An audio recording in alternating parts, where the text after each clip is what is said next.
handful of stuff. Okay, so here are some of the, Okay, so like question stems. look at that and give me an idea of maybe some questions you would use for this lesson, knowing the group that you have. Okay, so they're kids with that obviously they have low skills, right? They haven't been able to pass the start. So in this particular lesson, give me an example of some questions you'd start off with, and then maybe you'd scaffold up to. Right, so some of the questions, well, and now that I kind of look at the question stems, obviously I'm going to start off with some of the level 1 questions, just the basic, are you listening to me? Like, are you actually reading this type stuff? Right. Sorry, I keep Right. having kids that's peeking right. in the window and waving, so I'm sorry that I was Next time distracted. we'll turn you. Yeah, I'll get turned around. So you're gonna start off by checking for understanding to make sure that they're engaged and make sure they're paying attention and they're comprehending. So more kind of comprehension type questions. Yeah, and then kind of building up to the level 2 questions. Describing, because one of these level 2 questions is describe what this means in your own words, or what does the author mean when he says this? What point is the author trying to prove? A lot of that kind of stuff. I think one of the level 3 questions, now that I see, because I use these when I plan stuff, now that I see these, the one that I, specifically wanted to have like a little group discussion on was, how would you solve this problem in your life, and kind of have the kids put themselves in the shoes of the author. And so application. Yes, and so that was going to be like a turn and talk type thing with the kids. Yeah.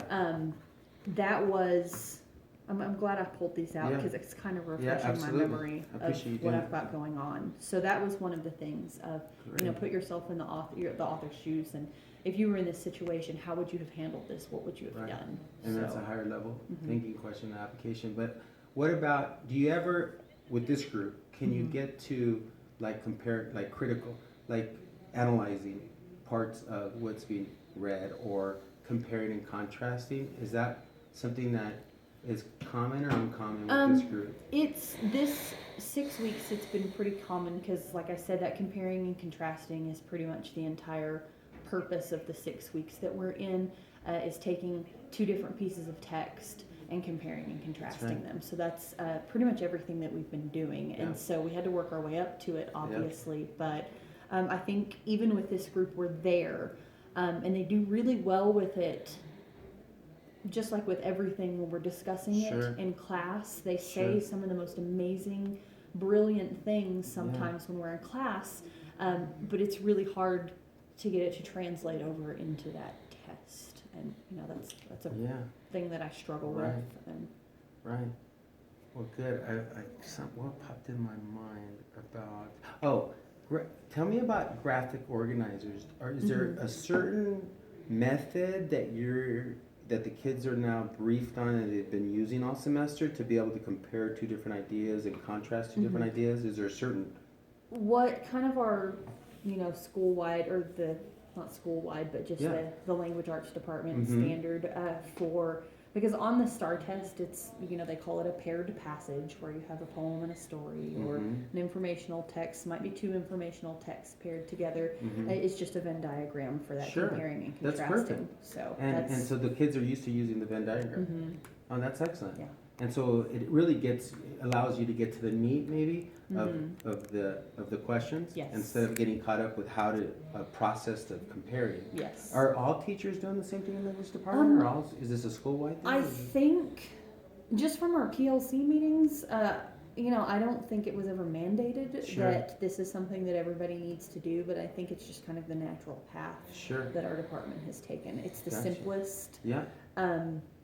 This is just the simplest way to do that kind of thing. Yeah, so I think that's just what everybody's naturally doing. It's part of the culture in the department. That's great. What about scaffolding things for, like, you mentioned that there's one student that doesn't show up a lot. I imagine, I don't know about this group, but school-wide, I know your attendance isn't real good, school-wide attendance. With this particular group, you said that they're well-behaved and so that's probably not your most at-risk kids, or maybe not. This group is actually my lowest group. Wow. Okay.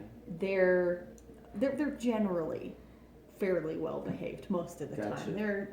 They're a nice group of kids. They can sometimes get a little loud, and sometimes they can get Yeah. a little off task. But the group that you're going to be in is my lowest class. Okay. The other two classes that I have, because we're double blocked, the other two classes I have are both pre-AP classes.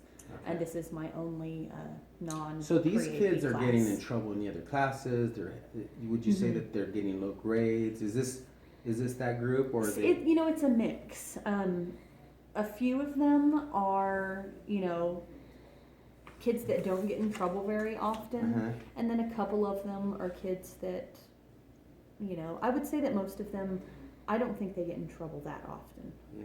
I don't So they're really not the know. chronic disciplined kids. Yeah, They're- I think maybe just a couple of them couple are the of them chronic are. discipline Okay. kids, and one of those is the kid that I never see. Like, I haven't seen her in 2 months. Wow. So. So in terms of, and what about attendance? Is okay. So a lot of times the kids are good Mhm. kids, but they just don't come to school every day, right? Would you say attendance is an issue for the other 12, or is attendance not a problem? Honestly, in this group of kids, they have really good attendance. My other two classes, I probably have a worse attendance record in those two classes than I do in this Wow. one. Yeah. Interesting. For the most part, this group of kids come to school every day. They're very rarely absent, except Okay. with the exception of that one girl. Okay. So.